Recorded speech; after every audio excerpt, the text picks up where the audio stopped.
Á árunum milli 1873 og 1914 flutti tæplega fjórðungur íslensku þjóðarinnar til Vesturheims. Ástæðurnar eru ýmsar: fátækt, hallæri, kúgun, ófrelsi. En þó ekki síst að loks voru komnar samgöngur sem gerðu fólkinu kleift að fara.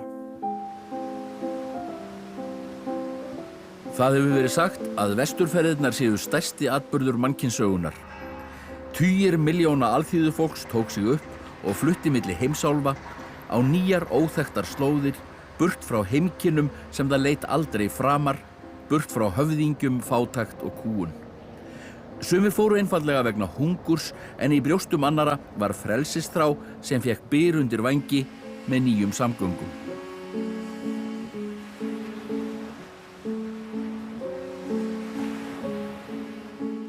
Á Íslandi voru harðindatímar. Fólkið kom úr torfbæjum þar sem það bjó við hörmuleg kjör. Þetta voru köld heyleysisár með stuttum sumrum, frostum og hafís.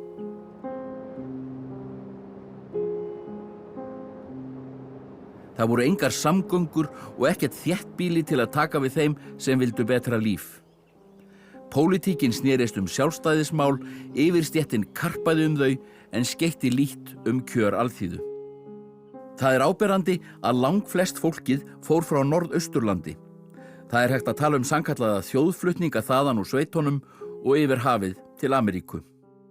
Meginþorrinn er hérna frá Norður- og Norðausturlandi. Hver er skýringin á því? Já, ein skýringin geti verið til dæmis það að það er hlýindaskeið sem er á undan vesturfaratímabilinu og það gróðurlínan hækkar í hlíðunum, það eru heiðarnar, það er gró upp og fólk sest að. Vistarbandið gerir það verkum að fólk má ekki giftast nema að hafa jarðnæði og þannig að fólk fer að setja stað upp á heiðarbílunum. Síðan kólnar kemur þetta kuldaskeið og gróðurlínan færist niður og það verður óbyggilegt á heiðunum. Það er ein megin skýringin af því að svo margir fara af austursvæðinu að það var svo margir sem byggu upp á heiðum. Á vestfjörðum voru engar heiðar þannig að ég held að það sé stóra skýringin á þessum mismun.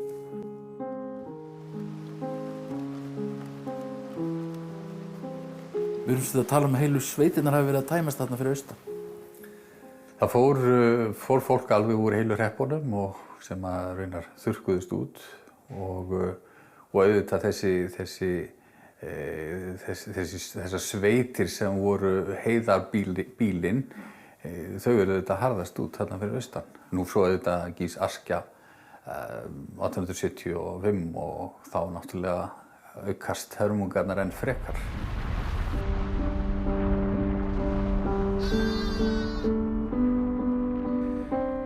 Nákvæmar tölur hversu margir fóru frá Íslandi vestur er ekki til.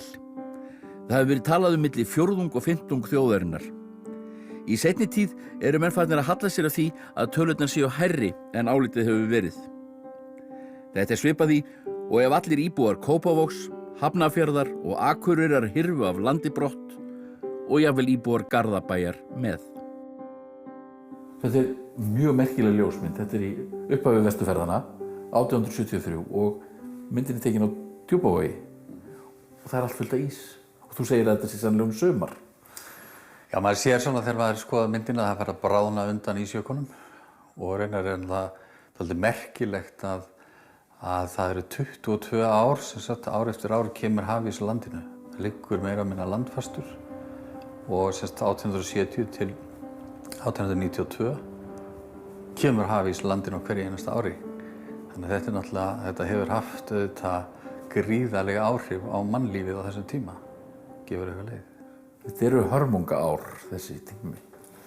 Þetta eru hörmungarár og á þessu tíma bara einfaldlega sá á þjóðinni, hún horaðist og það var ekki svona, menn voru ekki svona búsaldarlegir eins og við. Og svo kom öskjugos ofan í þetta, þarna fyrir austan. Öskjugos, hafís og drepsóttir voru alltaf eitthvað sem að fólk upplifði á þessum árum og þannig að þegar vesturferðir koma til þá var þetta náttúrulega gríðarlega mikilvægur þáttur í bara einfaldlega að bjarga fólki frá dauða og hörmungum.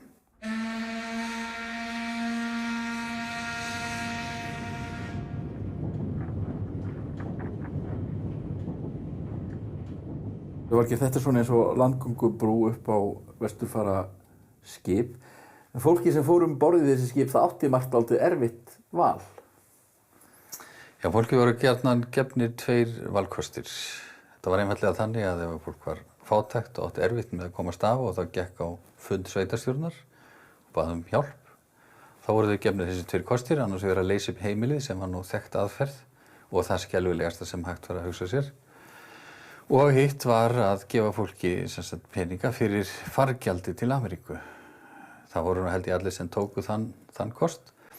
En það var auðvitað þannig að þetta var bara önnur leiðin, þannig að það var alveg tryggt að fólk kemist ekki tilbaka. Þar með var sveitarsjóður laus við þennan bagga.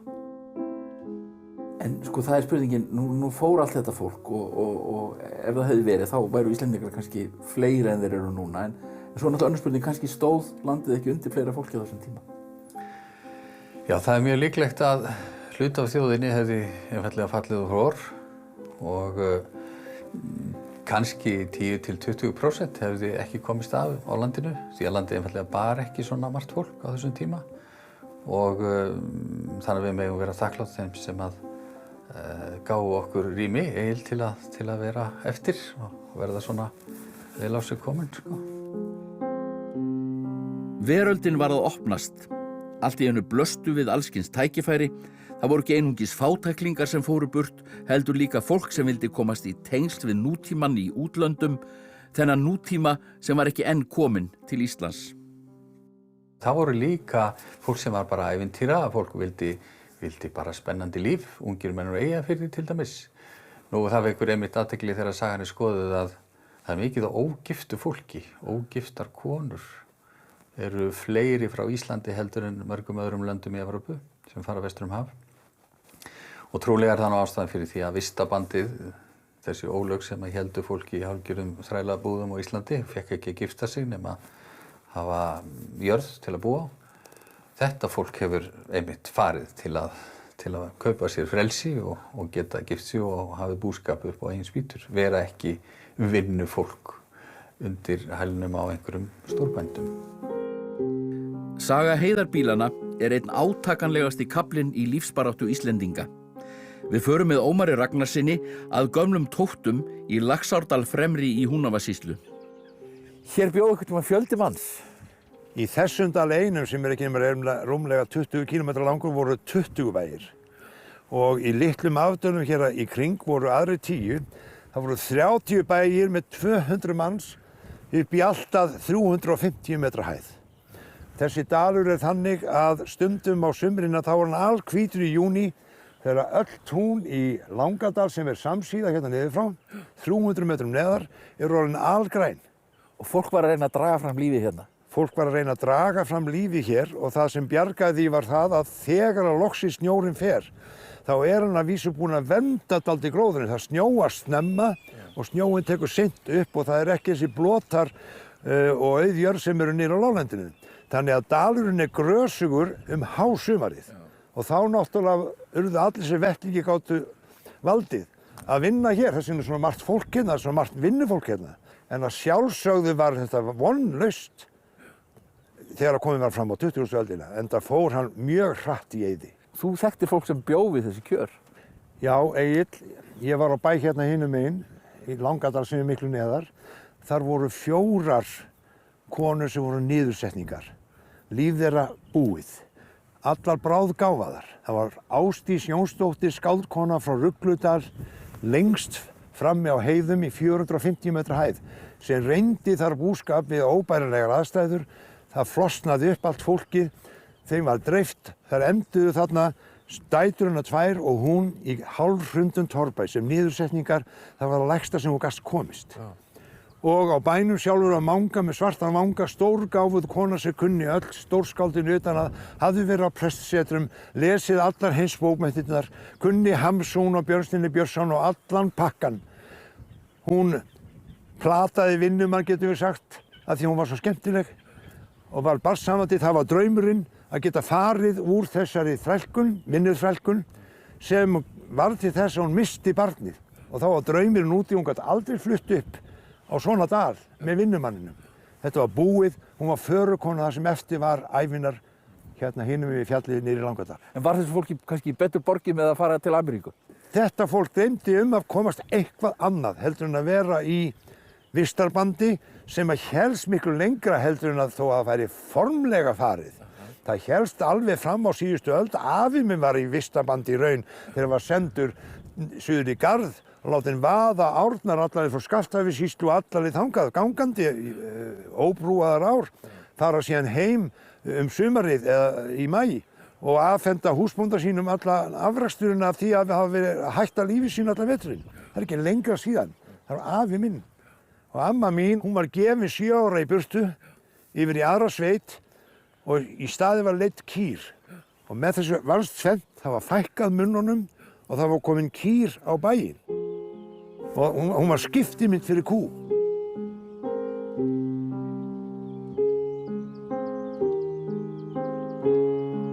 Það er náttúrulega úr þessu ástandi sem að fólkið er að flýja til Ameríku. Já, sko, menn segja að þetta hafi verið eldgos og annað. Það getur ekki útskýrt 25% fólksflótta. Fólksflóttin brast að sjálfsögðu á vegna þess að allt í einu sköpuðust tækifæri, það voru komnir agentar. Þar af leiðandi Laxness á algjörlega réttu róleið. Þessi 2 af höfuðverkum hans eru sjálfstætt fólk, sem fjallar fólki sem vildi vera hér og basla hér við óbærilegar aðstæður eða fara í einhverja 1000 kílómetra ferðalag langt í burtu þar sem óvissan beið en bara frelsi. Betri bændur urðu að sjá á bakhjúum sínum yfir hafið og þau sem urðu eftir kröfðust hærra kaups. Það var því ekki að undra að Ameríkuferðirnar yrðu brátt illa séðar af þeim sem meira máttu sín. Hin eiginlega ástæða var þó aldrei nefnd upphátt. Þess í stað var vaknandi þjóðerniskennd hagnýtt til hins ítrasta. Þeir sem leituðu sér og fjölskyldu sinni farborða í Vesturheimi, í stað þess að vera annarra hjú á Íslandi, voru ýmist kallaðir þjóðnýðingar eða föðurlandssvikarar. Árið 1888, þegar vesturferðirnar stóðu sem hæst, birtist í blaðinu Lögbergi í Kanada kvæði sem gerði allt vitlaust. Kvæði var nafnlaust, en síðar kom í ljós að það var eftir sjálft þjóðskáldið séra Matthías Jochumsson. Kvæðið byrjaði svona. Volaða land, horsælu hér vistar slóðir, húsgangsins trúfasta móðir, volaða land.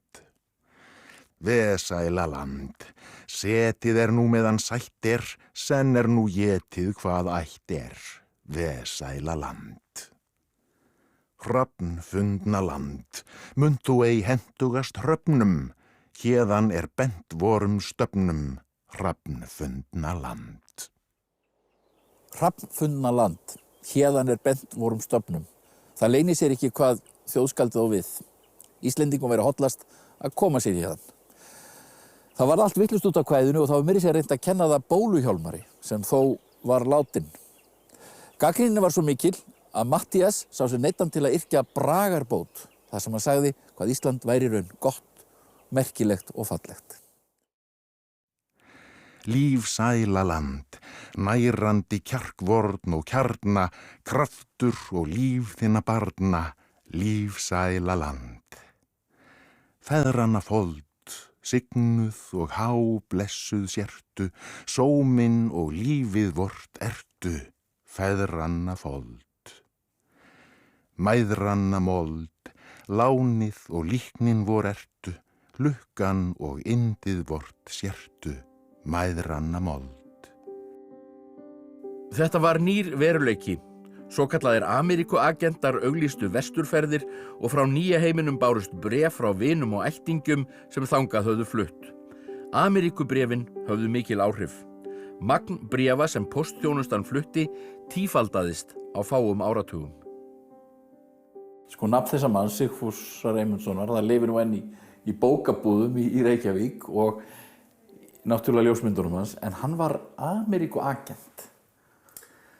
Já, það var alltaf þannig að raunar Kanadastjórn ákveður að flytja inn fólk inn á þessu óbyggðu svæði og ræður agenta, reyndar fær skipafélögin til að taka að sér þessi verkefni og skipafélögin síðan ráða fólk til þess að selja hugmyndina og Sigfús einn af þeim sem að fær raunar borgað fyrir það að selja Íslendingu þá hugmynd að fara til Vesturheims. Og hann verður mjög afkastamikill í þessu.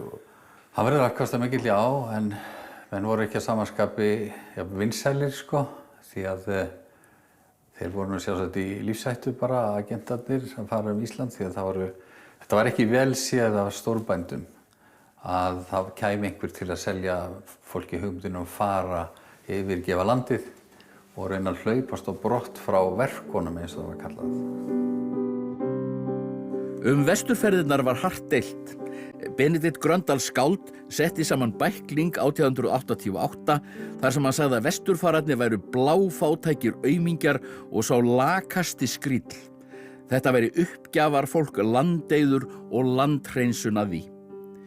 Jón Ólafsson blaðamaður sem mikið kemur við sögu vesturferðana svaraði með riti sem nefndist Eitt orð af viti vesturfara og vesturheimsferðir.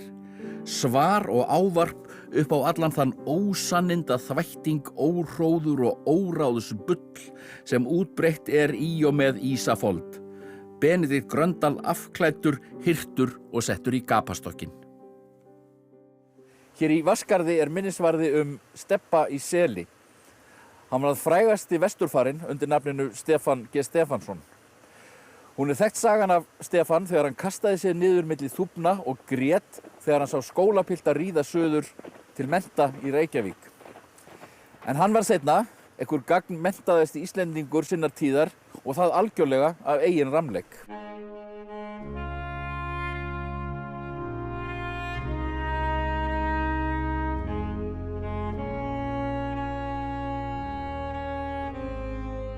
Sko ef við viljum grafa staðins fyrir ræturnar, sko, þá þurfum við að fara svona vestur í Skagafjörð og þar sem sagt ól Stefán upp. Lengst af í svona fátækt, yfirleitt kannski sárri fátækt og Guðmundur pappans hann náði aldrei að komast í bændatölu almennilega. Hann var bóndi nokkurn veginn fyrsta árin eftir að Stefán fæddist, síðan var hann bara í húsmennsku og vinnumennsku og náði aldrei þessari stöðu að verða bóndi.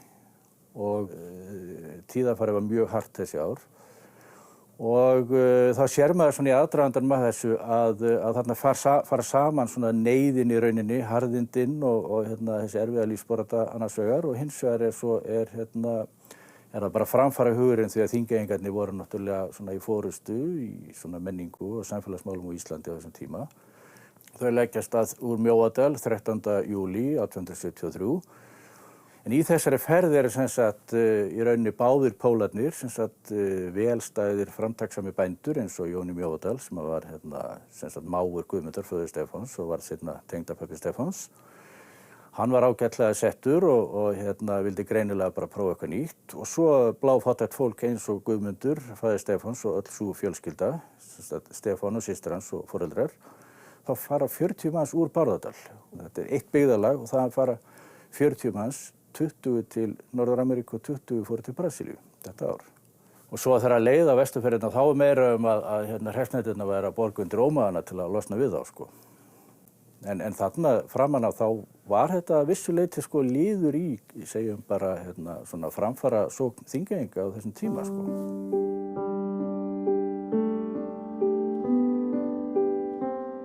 Upphaf skipulagðra vesturferða má segja sig hér á Akureyri 5. ágúst 1873. Þá sigldi hérna skip sem nefndist Queen með 200 vesturfara. Aðbúnaðurinn var reyndar skelfilegur og fólkið varð mjög sjóveikt, enda var skipið fyrst og fremst ætlað fyrir hross til útflutnings. Einn af farþegunum á Queen var ungmennið Stefán Guðmundsson sem síðar átti eftir að nema land þrisvar í Vesturheimi og varð stórskáld. Nokkrum dögum síðar birtist kvæði eftir þennan 18 ára pilt í blaðinu Norðanfara. Skjótt líður stundin í síðasta sinni, sváslega fósturjörð kveðja ég hlýt, en hún skal mér ætíð í eldheitu minni, aldrei framar því hana ég lít. Þetta bara minnisbók Stefáns þess unga úr Vesturfirðinni. Já, þetta í rauninni svona sannkölluð vasabók því að hún mjó og fer vel í vasa og þarna var hann verið búinn að búa sig undir ferðina, búinn að anglísera nafnið sitt og skrifar fremst Notes written by Stefán Guðmundsson. Hann var alltaf komin að Skipsfjörð, þá var hann byrjaður. Já, sennilega skrifa þetta áður en að laga stað og kannski keypti þetta í bókabúð á Akureyri. Og svo hann búinn að skrifa inn svona ensk orð og frasa og það heil síða með orðaforða skip og siglingar og þess háttar og svo eru drög svona punktar, drög af ferðasögunni og svo smáis af kvæðum sem hann orti. Íslendingarnir voru fyrsta vetri voru þeir hjá norðmönnum rétt sunnan við Mattisson og hefur Stefán til dæmis skrifað tímana sem hann var að vinna fyrir. Hann fór bara á milli bæja og fekk bara vinnu hér og þar og þeir heiti hann allir Óli norðmennirnir. Það Óli Normansen. Já, Óli Normansen bara. Hérna Óli Fimmreit, Óli Ofteli, Óli Vettlesen og Óli Holten. Það bara 3 aðrir sem heiti ekki Óli sem sagt. Og þetta hefur hann geymt og varðvitt, svo hreinskrifaði hann sem sagt ferðasöguna seinna og hefur geymt hana alla tíð og hún er mjög skemmtileg. Hann er alveg sem sagt, hann til í að takast á við þennan nýja heim og alltaf til í allt Hann alveg óhræddur. Alveg óhræddur. Manni verður starfsýnt á þessa mynd og svipinn á fólkinu. Margir finnst manni vera frekar kvíðir á svipinn og ferðalagið hefur verið erfitt. Já, og fólk auðvitað vissi ekkert út í hvað það var að fara. En ferðalagið sjálft var náttúrulega mikil raun fyrir fólk og margir náttúrulega dóu á leiðinni. Börn dóu og þeim var kastað í hafið og það hefur verið eitt af því átakanlegasta sem foreldrar þurftu að horfa á. Nú ein svona hörmungarsaga, hún reyndar það Íslendingur einn Þórður Diðriksson sem fer frá Íslandi til Skotlands og fer síðan einn með Norðurlandabúum til Ameríku. Ferðalagið tekur 70 daga, mótvindur og miklar hörmungar, sjóveiki og aðeins 200 manns komast á leiðarenda af 250. Hann var næstum alveg dauður sjálfur. Hann skrifaði dagbók þar sem lýsir því að þegar skipslæknirinn kom og leit á hann, þá gat hann varla hreyft tunguna. Hún sprakk eftir endilöngu í muninum á hana þegar hann reyndi að hreyfa hana og læknirinn breyti yfir hann og sagði það þarf ekkert að hugsa meira Íslendinginn. En hann átti von á því að þeir myndu sturta honum fyrir borð eins og þeir gerðu, við líka auðvitað, en þeir voru konir svo nálægt ströndum Ameríku að þeir hættu við eða gleymdu að henda honum fyrir borð og síðan tók við 3 mánaða göngutúr með handvagn frá New York til Salt Lake City. Gjörðu svo vel. En þetta var Mormon? Þetta var Mormon. Svo Laxness það ekki. Einn ævintýralegasti kaflinn í Vesturferðum er för Jóns Ólafssonar ritstjóra til Alaska. Jón var nánast brottrækur af Íslandi fyrir að yrkja níð Dani. En fór vestur og sagður hafa drukkið næturlangt með Ulysses Grant Bandaríkjaforseta. Forsetinn lét hann hafa skip til að sigla norður til Alaska og kanna með byggð fyrir Íslendinga þar. Jón var helst á þeirri skoðun að allir Íslendingar ættu að flytja burt frá Íslandi. Hann hafði mjög háar hugmyndir og hugði á alræði íslenskrar tungu vestanhafs.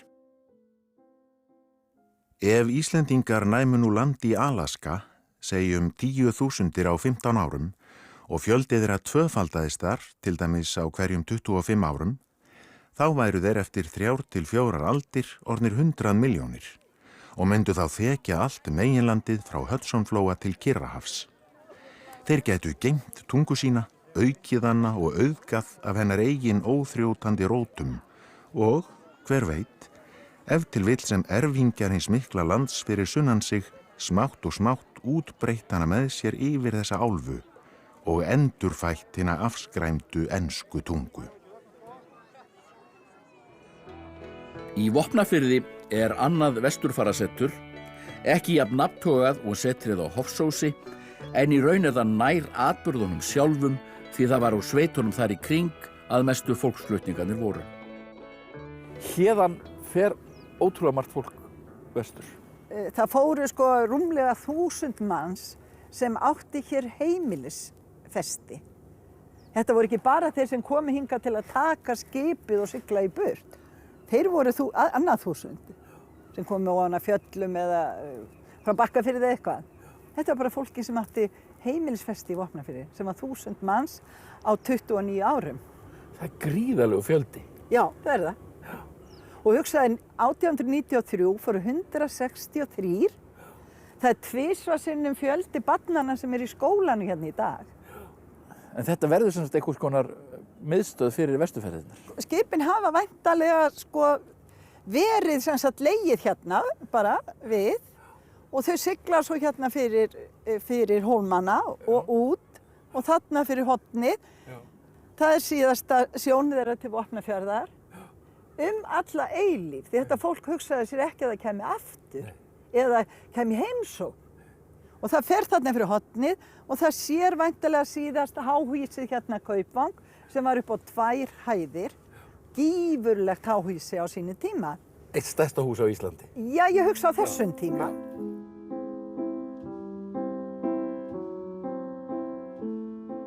Það er saga sem þú segir af manni sem fór vestur. Hann var 25 ára gamall 1893, giftur maður og átti 1 barn. Þá átti hann 80 ær á fóðrum og bjó á bíli tengdaföður síns hér út með firðinum í Böðvarsdal. Þegar það kemur fram á vori þá eru þeir að verða bjargarlausir, þeir eiga ekkert hey, þeir eiga ekkert fóður fyrir skepnurnar, hann og tengdaföður hans. Svo taka á það ráð til þess að reyna að halda lífin í bústofninum sem voru náttúrulega ærnar, að þeir skera lömbinu leið og þau fæðast. Nú þrátt fyrir þetta þá gekk þetta nú ekki betur en það að þegar að loksins snjóa leysti seinni partinn í júní og hægt var að fara að beita fénu á einhvern hátt, þá átti hann 18 ær eftir af þessu 90. En hann hafði eignast, konan hans og hann hefði eignast tvíbura í lok maí. Þannig að fjölskylda var orðin 5 manna fjölskylda, bjargarlaus. Og þá datt honum í hug, hann hafði aldrei hugsað fyrr að fara vestur. Hann þekkti fullt af fólki sem fóru vestur, en hann hafði ekki hugsað að fara vestur. Þá sá hann það að hann gat ekki hugsað sér að lifa fleiri svona vor.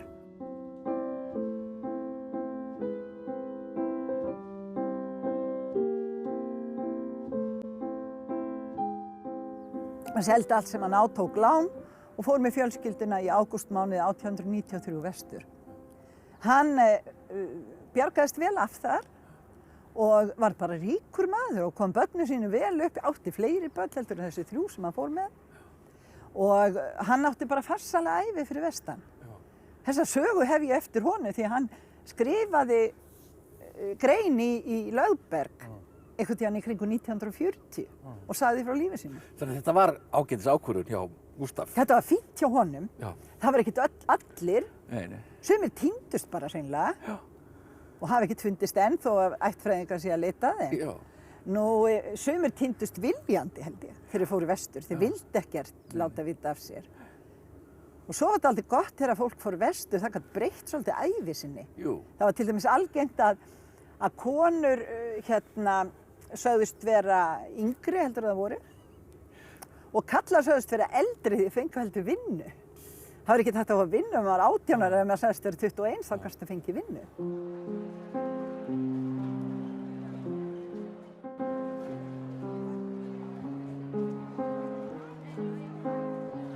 Það er líka að segja það að sveitirnar hérna upp af hafa hálfpartinn verið að tæmast. Nú, kannski hafði það töluverð áhrif eða ég held það, ég segi ekkert kannski, það er bara mín trú. Sigfús Eymundsson var einn afkastamesti agenti sem það hét, sem var eins konar sölumaður. Hann seldi, hann var sem sagt umboðsmaður fyrir innflytjanda batteríin, bæði sem sagt í Bandaríkjunum og eins í Kanada, og hann fikk borgað fyrir per haus. Hann var ættaður hérna. Hann alinn upp hérna, fæddur hérna hinum megin við fjörðinn. Og hann þekkti hvern einasta mann hér. Og Sigfús Eymundsson, hann sendi bara bréf heim á bæina á haustin og sagði ef þið ætlaði að fara vestur, látið mig þá vita tímalega svo ég geti panta far fyrir ykkur fjölskylduna. Og hann til dæmis, hann kom í heimsókn í Hvítársíðuna og þá fóru ættingjar Böðvars Guðmundssonar vestur sem segir frá í hans dásamlegu sögum Lífsins tré og híbýli vindana. Þar kom hann við. Ég held að hann hafi verið svona rosaleg. En ekki datt honum í hug að búa fyrir vestan. Hann byggði bara stórhýs í Reykjavík og settist að það. Já, var ríkur og fínn maður. Já. En svona er sagan að þessu, sko. Katý, þú fluttir tilbaka, þú frá Vesturheimi til Íslands. Það er ekki gott að láta vera hálfa hringinn, gott að hafa heila hringinn, svo ég kom bara klára. Fjölskyldan flutti út hérðan frá Vopnafirði? Já, afi og amma, þegar þau voru mjög ung. Amma fæddist í Viðvík, hún fór í 1893 ásamt foreldrar og eldri systur hennar. Og afi hann fæddist á Hraunfelli upp Sunnadal og hann fór líka með eldri bróður og foreldrar hans. Og þetta fólk afa voru í svona eins og ég að kalla mig Jósefsætt. Við vorum afkomendur Jósef Arngrímsson og hann var tengt við Haukstöðum og hans fólk. En nánast hvert einasta í þetta ætt fór. Það er merkilegt hvað að fara margir hérðan einmitt frá Vopnafirði. Já, það fór fleiri en talað núna. Við erum að finna fólk, alltaf eitthvað. Og það fór að skráð yfir 1000 manns sem var að misskosti búsett kannski 1 ár hér, þó kannski ekki ættað hérðan. Og það var fleiri sem kom í gegn út af hafís eða var bara lappandi til að mæta skipin. Og jú, það var gríðarlega mikið fólk. Mér var sagt að Vopnafjörður tæmdist 3 var. Það eru fleiri sem fóru en hefur verið talið. Já, við erum auðvitað ekki alveg viss, nema einhver kemur og segja, heyrðu, langafi mín fór, hann hét, nú, það kemur nýja nafn og hellingafólk úti sem skild við þessi fólk sem við erum með ný skrá. Mér langar að biðja að sýna mér þessa litlu bók sem þú ert með. Já, þessi bók, það er ekki hægt að sjá lengur ef það er eitthvað titlinn, en þegar þessi kom út, Allen Line sem fór með svo mikið af fólk, var komið með þetta út til að hjálpa fólk að læra ensku. Vesturfara túlkur ensku námsbók fyrir almenning til að verða á stuttum tíma sjálfbjarga málinu alveg tilsagnarlaust eftir Jón Ólafsson. En ein af besta setningar eru It is bad to have no book. It is bad to have no book. Það er slæmt að hafa enga bók. Eins og áður sagði talan fjölda vesturfarana óviss. Suma sem fóru vitum við allt, en aðrir hurfu í djúp þjóðanna. Vesturferðir stóðu fram til upphafs fyrri heimsstyrjaldarinnar, þó lauk þeim snögglega. Nútíminn var loks að koma til Íslands, ekki síst fyrir tilstilli þeirra sem fóru vestur. Þetta er stórkostleg ljósmynd og ég neyðist til að bera hana saman við myndina af vesturförunum og skipsfjöl á Íslandi og þú sér hvað margt fólk hérna, þessi strákar hérna á reiðhjólunum, hjónin, konan hérna í glugganum og svo hvítklædd-börnin og einhvern veginn, þarna velmegun. Já, almennt hugsa ég að fólk sem fer til Vesturheims hafi verið farið að hafa betra árið 1900 en við hér heima á Íslandi sem eftir vorum. Þessi mynd er tekin 1895, þannig að hún sýnir auðvitað stöðumála og er mjög falleg mynd, lýsandi af velmegun og bara krafti og þrótti þeirra sem fóru til Ameríku. En það var mjög mikilvægt að senda myndir heim. Já, sko, það var náttúrulega algengast var að fólk skrifaði bréf. En það var náttúrulega hægt að skrökva öllu sem var í bréfinu. En ef þú sendir mynd, að þá laug hún ekki. Fólk í fallegum fötum, feitir krakkarnir og búsaldarlegt líf sem að þetta fólk lifði. En það var eitt sem að fólk heim á Íslandi vissi ekki. Að það var hægt að leigja föt hjá ljósmyndaranum. Og þá var einhverju sem að nýttu sér það.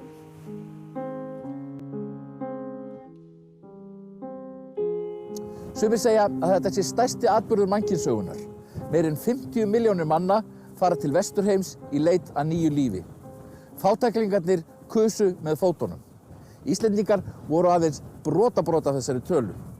Í þessum þáttum ætlum við að sjá hvað varð vesturfarana og afkomendur þeirra. Íslendingarnir yfirgáfu ættjörðina en héldu stíft í þjóðerni sitt. Þeir stofnuðu strax 1875 nýlendu sem nefndist Nýja Ísland. Þar ætluðu þeir að vera útaf fyrir sig í nýrri heimsálfu en með íslenska menningu og íslenskan hugsunarhátt. Þangað förum við í næsta þætti.